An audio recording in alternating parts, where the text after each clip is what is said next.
โมเมนต์สุดพิเศษหมากปรินคิมเบอรรี่ฉลองครบรอบแต่งงาน1 ปีในฐานะสามีภรรยาเวลาผ่านไปไวจริงๆสำหรับงานวิวาห์ของพระเอกและนางเอกชื่อดังอย่างหมากปรินและคิมเบอรรี่ที่1 ปีนั้นหมุนไปอย่างรวดเร็วในวันที่ 14 กันยายน 2566 ณ ริมทะเลสาบเลคโคโมประเทศอิตาลี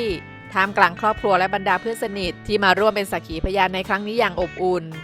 ล่าสุดหมากปรินและคิมเบอรรี่ได้โพสต์รูปและวิดีโอฉลองครบรอบแต่งงาน1 ปีสุดหวานงานนี้ก็มีเพื่อนๆในวงการและแฟนคลับต่างเข้าไปแสดงความยินดีกันมากมาย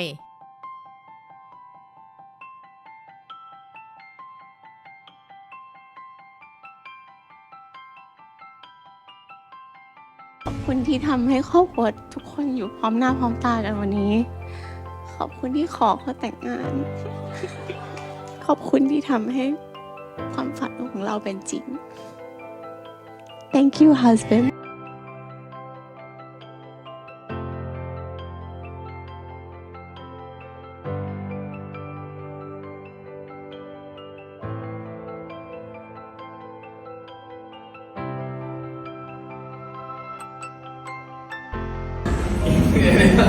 เอามา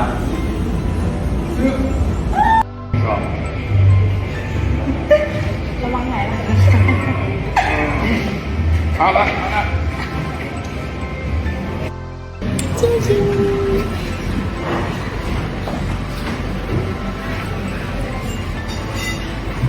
หมดเลยอ่ะหมดพี่กินหัวบีพี่กินหัวเขา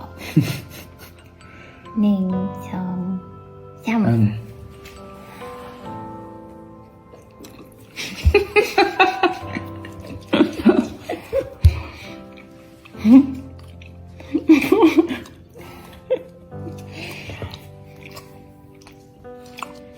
เป็นฉันมันสวยมากเลยอ่ะ